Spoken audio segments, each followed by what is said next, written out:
So make sure both you guys reach out. I'll pull this back. Oh shoot. That's my That can stay right there. That's You want to fine. pull the Thanks table so much. back? Just make sure I try to get both of you guys in the picture. Okay, there you go. Alright, cool. Now you got both everybody in the camera. Now we're rocking. 3, 2. Y'all gonna be looking right here. 3, 2, action. What's up, everybody? Welcome again to another edition of the Africano Americano News.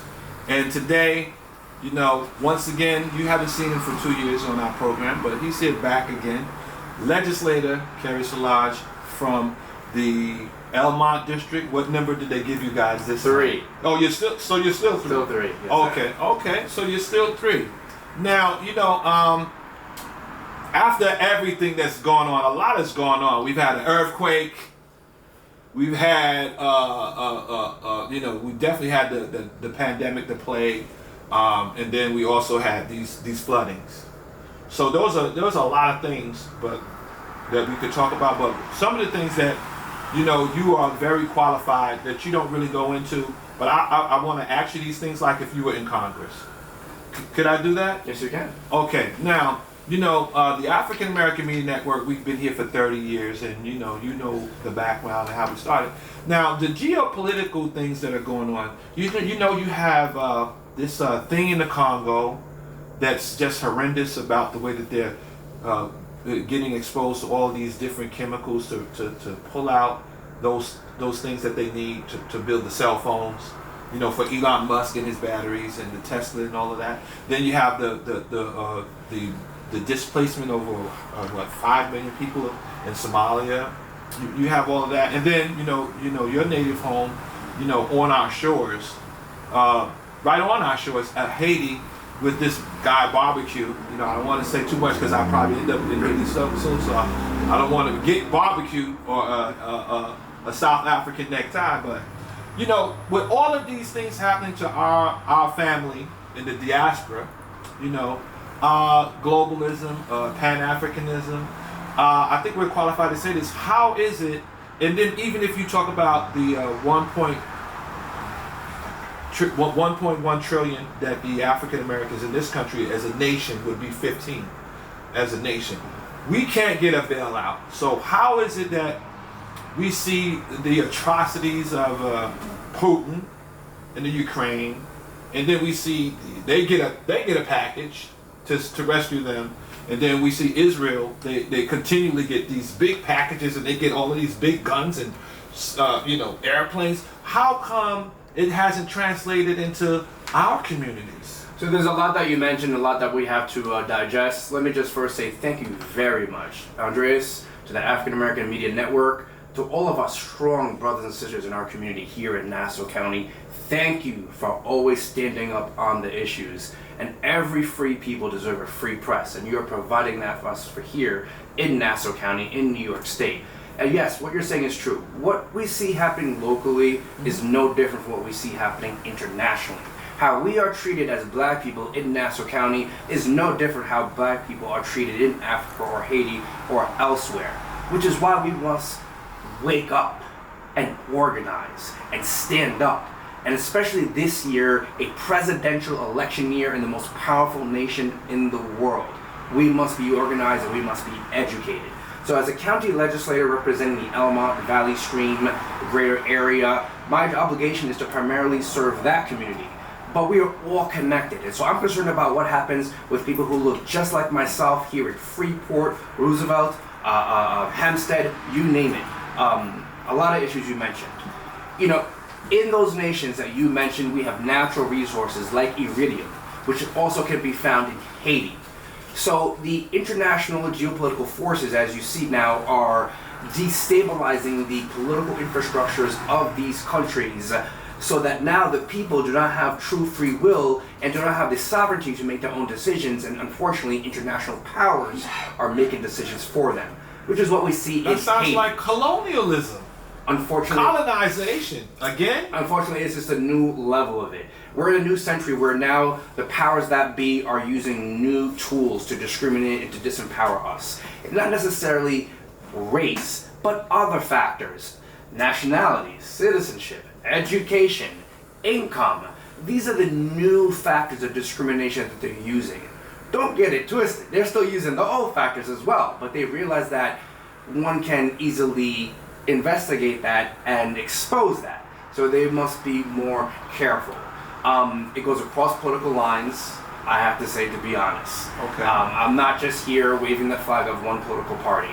I'm waving the flag of human rights. And whatever political party can best serve the human rights of my community, we will support them.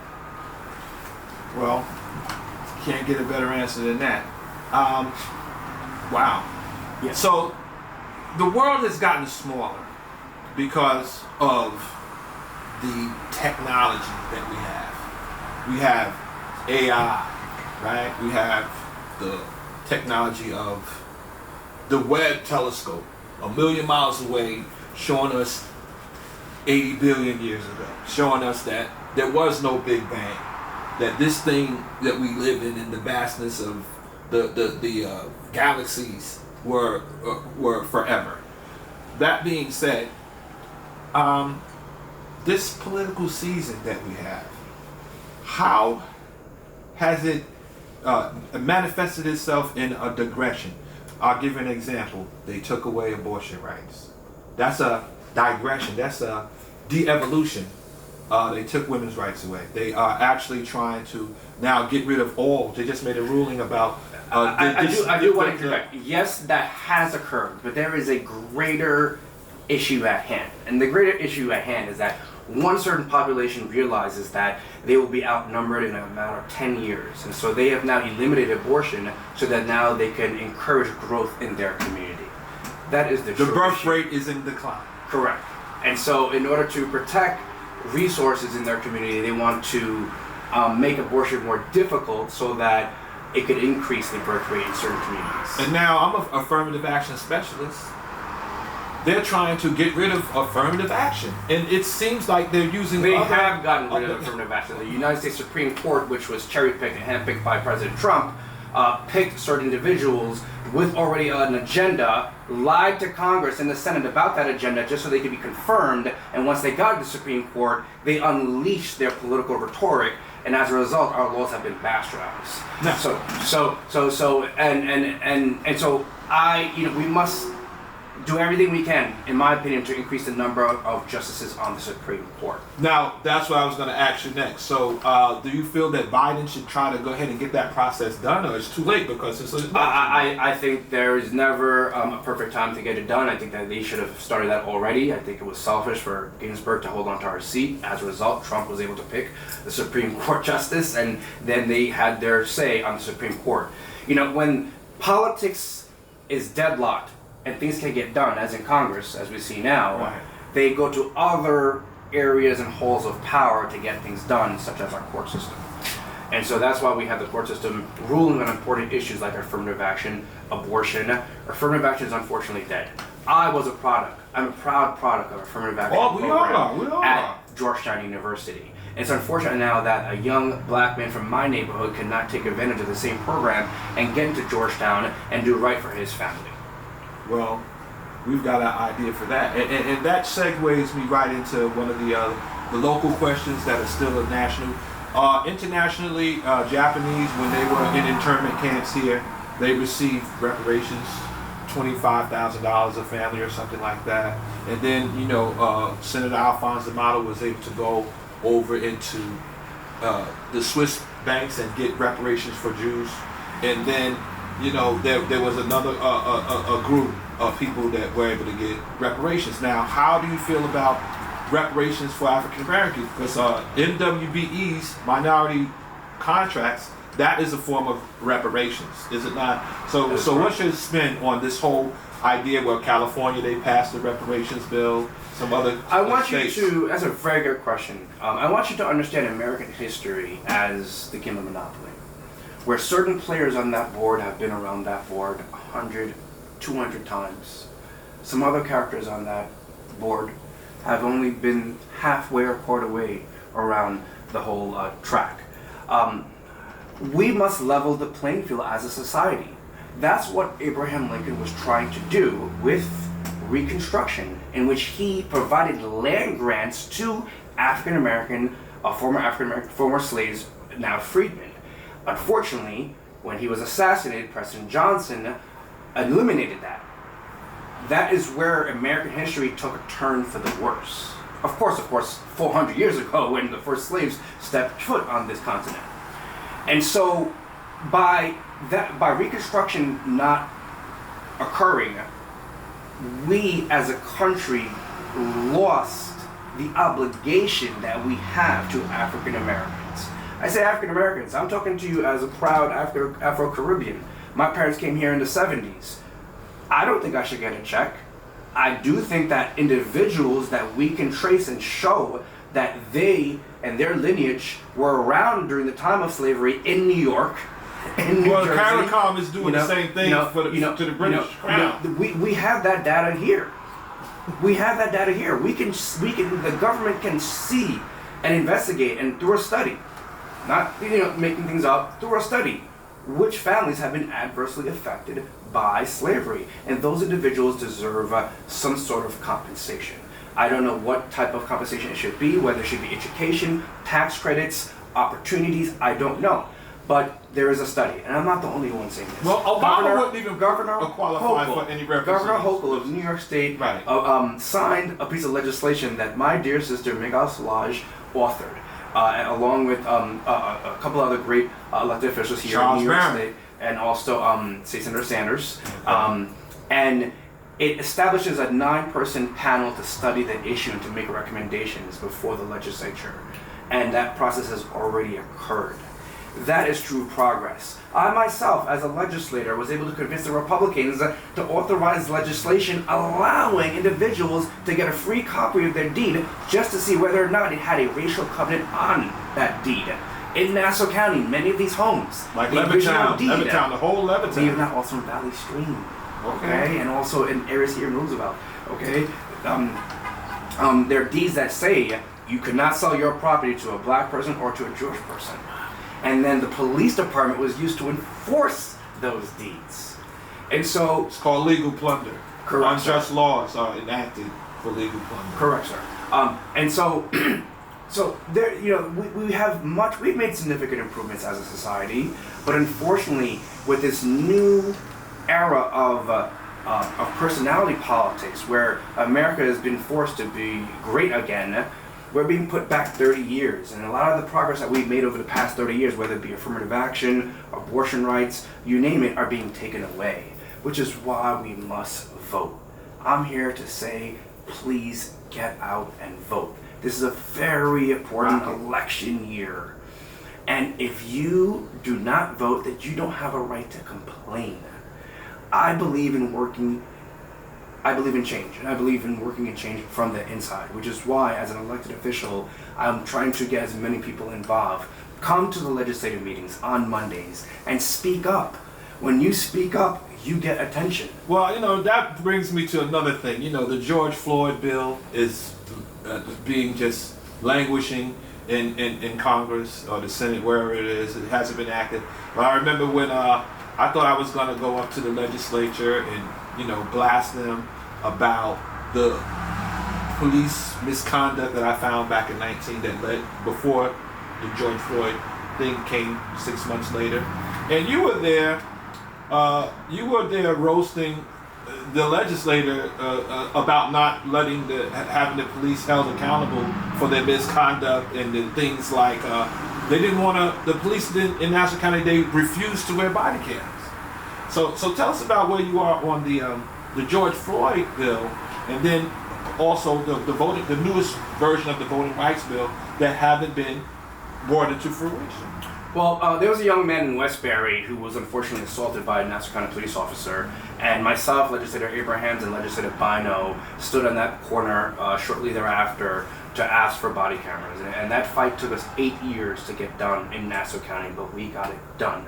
We want more transparency when it comes to all layers of government, especially our police department, where we spend millions and millions and millions of dollars of our taxpayers' money. We want to make sure that we have transparency. For example, in Nassau County, for every one white male that is arrested, 5 black males are arrested. Now, those numbers to me don't make sense because we're only 12% of the population. How is it that the rate of arrest amongst blacks is 5 times higher than whites? And also Latinos, you can get it too. Latinos are arrested at a rate 5 times higher than white individuals. In Nassau County, that is a fact. So we as legislators are demanding more transparency. Why is that the case? So we've sent many requests for information to the police department, to the police commissioner, asking for that information. And to this day, unfortunately, we still don't have the answers. Well, that's leading me into the disparity study that you let everybody become aware of for the 8 million time. They keep on doing these disparity studies where black people, they pay $250 million in taxes a year, and then they don't get nothing but maybe $1 million or less in contracts, reparations, or the reciprocity for the community, reinvestment. So this is the thing that we think that, like, okay, if we are 13% of the population out here, and we are only 3% of the police department, the disparity is that we're underwriting a difference of that's a 10%. We're underwriting the major community. It's kind of like when the government, Nassau County, Town of Hempstead, the state, they use all of the poverty tracks in the census data to get the feds to bring the funding. And when it comes down here, Nassau County has an agreement where they don't have to reinvest that money in the poverty tracks that they got the money for. So tell us about how we're going to fix this. Let's talk about this, okay? So Nassau County, as you know, residents here pay the highest property taxes in the country. And those taxes go to invest in our county government. However, our county government, unlike all other layers of government here in New York State, state government, New York City government, they have a 20% minority women business enterprise program, where at least of the monies they have secured, they will dedicate at least 20% to go towards minority women businesses. Unfortunately, that is non-existent here in Nassau County. I was able to convince my colleagues in the legislature to invest in money into a study that would study and show how much actually the county is giving back to minority women businesses. Unfortunately, the county refuses to release that study. It's been completed. Another county, Suffolk County, had a very poor finding that the county only gave less than 1% of business to minority women businesses. Nassau County, I believe, is even less than 1%. I believe the right thing to do is to release the study and to develop an aggressive action plan as to how we can get dollars back to, we're not asking to give a blank check to businesses that don't know how to operate. There are successful minority women businesses here in Nassau County that would be able to secure a county contract if it was not for the discriminatory practices of this administration. So this is very important. To have freedom, you can't just have freedom alone. Going back to Lincoln, you must have freedom and economic prosperity. We don't have that here, unfortunately. They have it for everybody else, so we're underwriting. The black community is underwriting. So I want everyone to go. African American media is a reputable media outlet. Let's go to another reputable media outlet, the New York Times. April 11th, they just had an article that talked about how minority communities are paying more than their fair share in taxes than non-minority communities. I am happy that the New York Times exposed that, because I was able to get Newsday to expose that 8 years ago when I had a bunch of lawyers come to the Elmer Public Library, and for free we were providing property grievance services to their community. And we start to see that, wow, all of our minority communities are paying more than their fair share. The average home in Elmont pays $15,000 in property taxes. The rich person who lives in the North Shore in $1 million home pays $30,000 in property taxes. So these middle-class communities, whether they be minority or not even non-minority, they're paying more in property taxes, paying more than their fair share, and they're not receiving, in my opinion, the same services. I, for example, just would like to see more infrastructure and improvement in my community, or in Roosevelt, or in Hempstead, or in Freeport. These communities do not look like other communities, like Belmore, like Garden City, like Manhasset, like Roslyn. So we are starting to see that it's not just about the green. You can pay your taxes, but you're not getting what you are entitled to receive. Just like what Dr. King talked about in his I Have a Dream speech, where we came to deposit that check, and that check came back insufficient funds. Well, you know, right here, sitting here on my phone, I have something for you here. This is from one of your contemporaries. This is the law that's on the books for Nassau County. It's I think it's 50 provision 53 That's or correct. something. Title 53. Title 53. Of the county This is charter. on the books. So the Nassau County has a law on the books that states that they're supposed to use their best forth efforts for 15% minority procurement involvement. And then in that law, there's also a measure for when it's in violation that they should have a fine, something like $1,500 a day when they're out of compliance. So they've been out of compliance for X amount of years. Do you think that the local businesses or local commerce institutions, like say the Coalition of African American Entrepreneurs of Nassau County, do you think they should get together because they go to that Nassau County porthole and they never get a contract? You think they should start a class action lawsuit showing their Absolutely. rejections? Unfortunately, a couple of people who are, in our community are receiving minor benefits from the current administration, and as a result, they're not speaking up.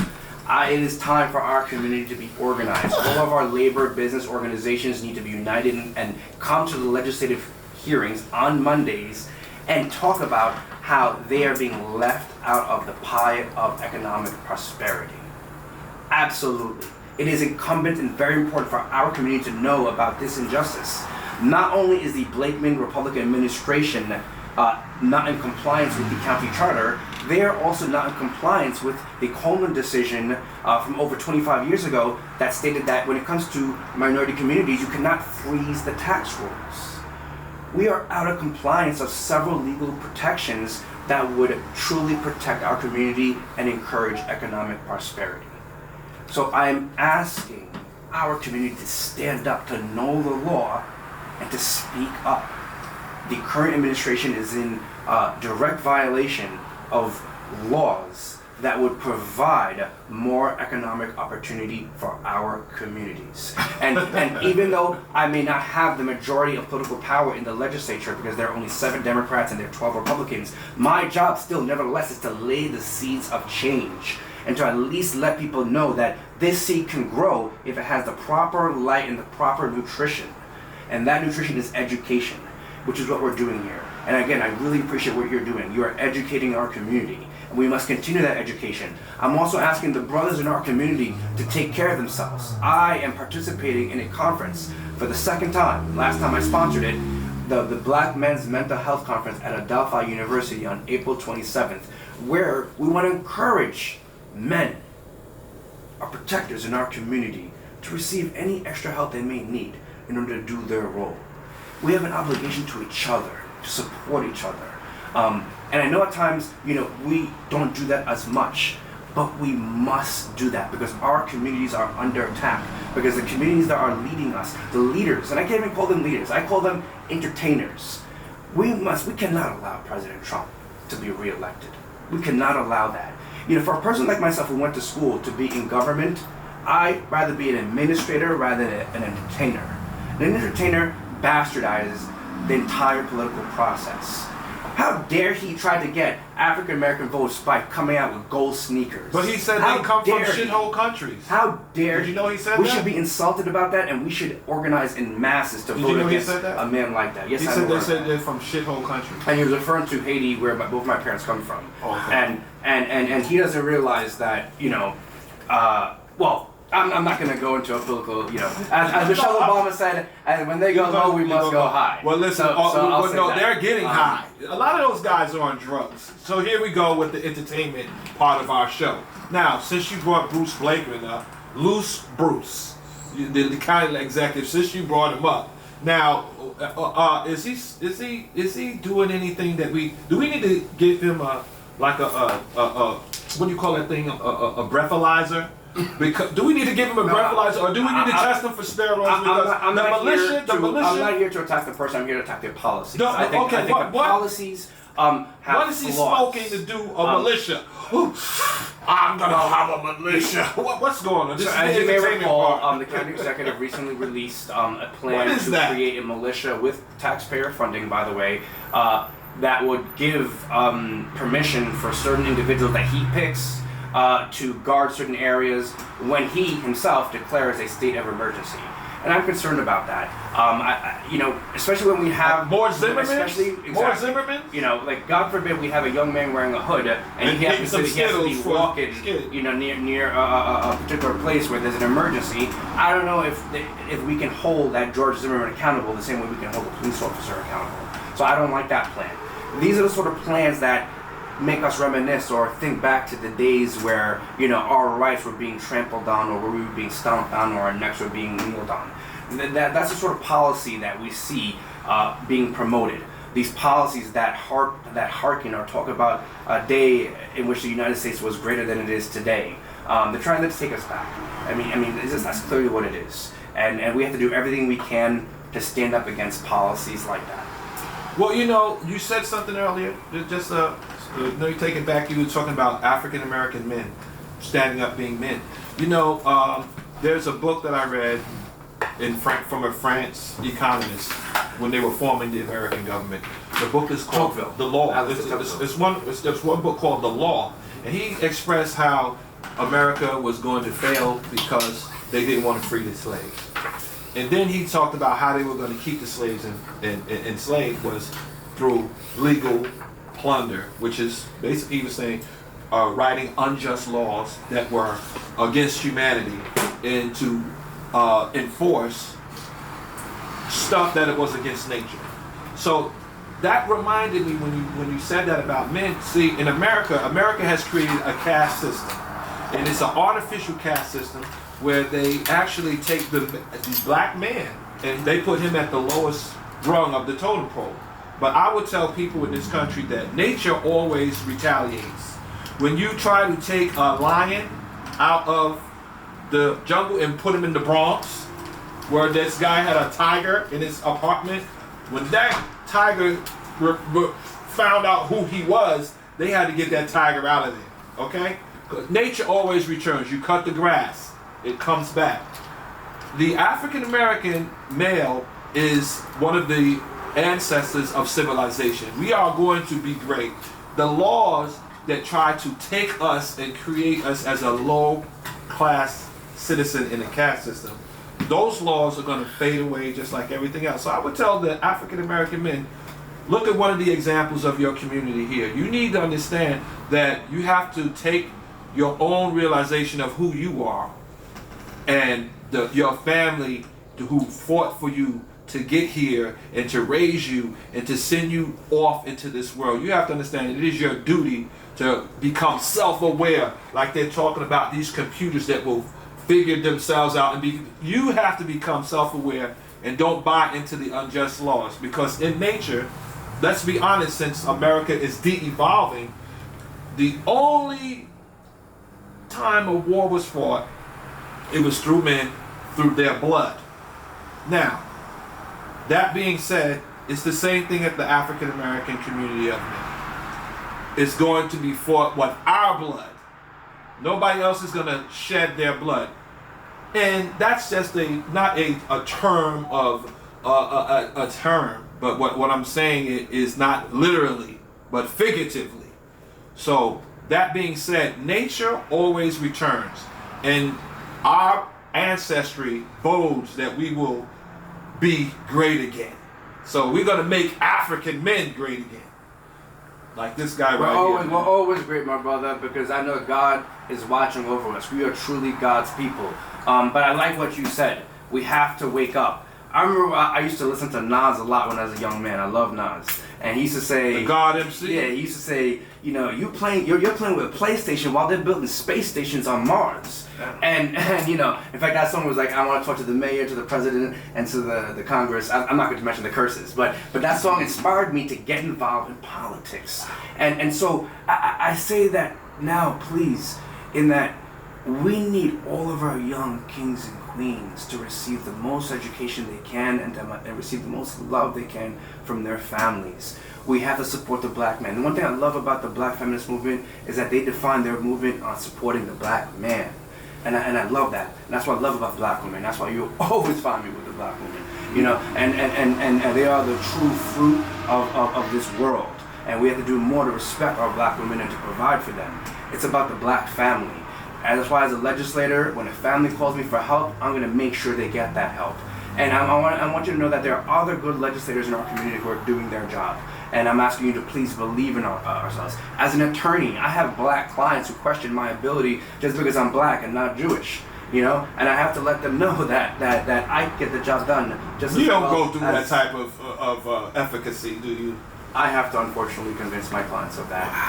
That's how powerful the tool of racism is. Racism, images that they put out there. You know, the most what did Stephen Biko said? The most powerful tool of the oppressor is the mind of the oppressed. That's how racism works. And so once you learn that and learn to take away power from it, that's when you truly become a god. Well, you know, I'm going to leave that. I'm going to say peace, God, on that. But I want to talk about how the marijuana rollout has been. You know, a lot of jurisdictions declined it. But to me, what I'm seeing and what I'm hearing is that the people who have had the marijuana convictions overturned and appealed and expunged, they're not able to capitalize on trying to get those types of the certifications waived because a lot of jurisdictions, like the Incorporated Village of Hempstead, refuse to do that. But if you look at the demographics, the majority of the arrests for the marijuana have been from the Village of Hempstead. So now those guys cannot participate. What do you think about the way this rolled out? So the town of Hempstead voted that they would not have shops to that sell recreational marijuana. The law allows local jurisdiction to buy in or to buy out. Even in my community, in Elmont, we don't want to see marijuana stores. We don't like that in Elmont, honestly speaking, at all. We what don't about want, the butter? We don't want what about to the see our young. We don't want that as well. We don't want to see our young people sleeping. Like Nas said, sleeping is the cousin of death. So honestly, like I'm not a fan of all that, to be honest. Okay. I want our young people not to be distracted. I don't want your vaping is a big issue in our schools. All teachers are focusing not on math; they're focused on going to the bathroom and finding young people vaping. We have to do more to make it impossible for young people to get the vape. However, if they don't have to go to the store, they can buy it online. So we have to do more to limit that. So the rollout you think is been good or no? I think the rollout has been flawed. I think before New York State should have allowed marijuana to be recreational. They should have addressed the problem we have with alcohol. Truly put more resources to address issues with alcoholism. Truly put more resources to address issues with other drug abuse. I don't think we're ready for it, honestly. And I don't see the benefits being carried out all throughout our community. Well, that sounds great to me because I mean I don't like how it smells anyway, and it makes me shake when I get a whiff of it. I'm gonna let you go now because I know you got a lot of great things to do. But in closing, I want to ask you about I guess what you call. I'm gonna sing a song first, and then you tell me what am I talking about. Just sit right back and you hear a tale of a fateful trip that started from this tropic port aboard this tiny ship. The mate was mighty sailing. Gilligan's Island. Okay, so that was a doomed issue. So, you know what I'm talking about? No. Okay. Well, I'll tell you. I was at the Ledge when they were promoting and touting this resorts casino, and I asked Bruce Blakeman, what about the environmental impact? Because there is, by that area, a little what you call a animal sanctuary for little amphibious things. And there is also a high rate of asthma in Hempstead and in Uniondale. So with the extra traffic. So I said, what's going on with the environmental impact assessment? And he said that we're doing it. And when that judge just struck the contract down, they said, you didn't do one. That is correct. So let's talk about this. There is a proposed $5 billion investment. $5 billion, not million, $5 billion investment by the Sands Corporation to create a casino resort destination in the middle of Nassau County, a county property. I voted in support of it because as a county legislator, the current lease is not producing revenue for the county. You know, my job as a legislator is to increase revenue for the county so that, unfortunately, we don't have to ask taxpayers to pay more in taxes. So it was a very simple legal issue, and I voted in favor of it because it makes more sense to get more revenue than we are now. However, the county executive decided, in his infinite wisdom, to say something very disparaging to our governor, not realizing that the governor is the one that makes a decision as to where and how these casinos are set up. In addition, the county administration did not properly dot their I's and cross their T's and did not do the proper studies, and as a result, we must do the vote again for the casino. So here we have an example of an administration that's not playing well politically or diplomatically with higher powers, and on top of it, not doing their work properly in the first place. That is a situation in which we are doomed to fail. Which is why I'm asking individuals to please get involved and to vote. We must make better choices in electing our leaders. We want to elect leaders who get the job done, who don't distract us with divisive politics. Administrators, not entertainers. Well, you know, that's a lot of missteps that are going on. And you know, one of the biggest missteps I feel in Nassau County is that you can't vote for your sheriff. I think that you should be able to vote for a sheriff, that he shouldn't surrender his powers to the police commissioner, and we don't have a sheriff. So County executive. That's I think the county executive should definitely Well, yeah, the current sheriff surrenders his power to the county executive, and I agree with you. Right. The sheriff office, just like other counties, should be an elected position. I agree with you, sir. then we would have this militia crap floating around like and also something that won't go down the toilet. Absolutely, and also with an elected sheriff, perhaps they could do a better job in addressing the landlord-tenant issue. Our landlord-tenant courts are backed up, okay? And it's also due to state law, but they're backed up, and as a result, the sheriff's office can't do its job. It can't evict people, it can't allow homes to be reopened so that new families could take. We have a housing problem here in Nassau County, a big problem. And unfortunately, the Republican supervisors eliminated a program that our governor wanted to do that would create more housing. Of course, they didn't want to have more housing because there would be more Democrats or more people who look like us coming here, and then they would not be in power. That's the truth of it here. So they want to limit housing. They want to limit the opportunity for their own children to come back to Nassau County just so that they could be in political power. Unfortunately now, what happens is that the price of housing, the cost of housing goes up, and now we all can't afford to live here.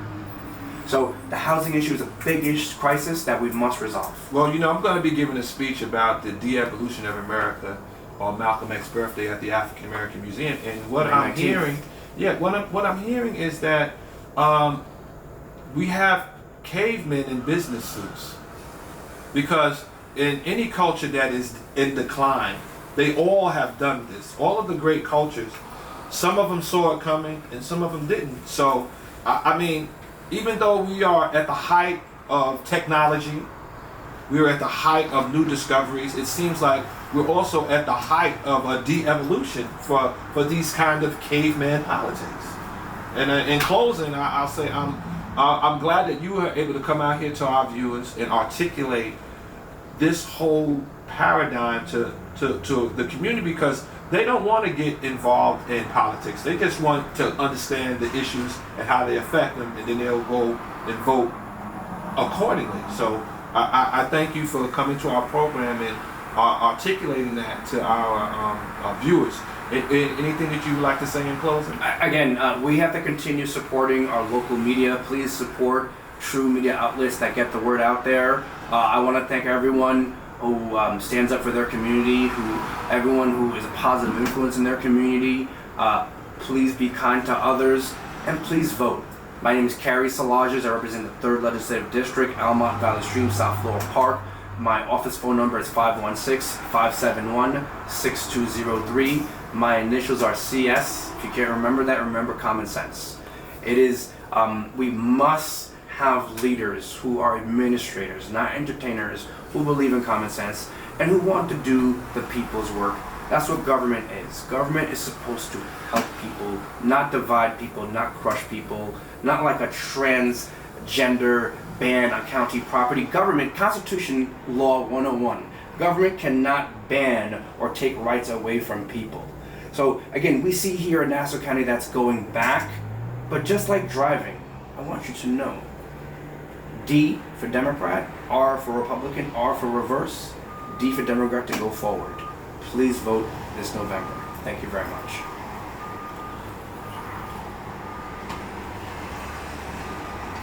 Thank you. Got my vote. Listen. If I had any doubts, I don't have any doubts anymore. Listen. Do a commercial with you. Sure. Yeah, we can come and we'll do a commercial with you.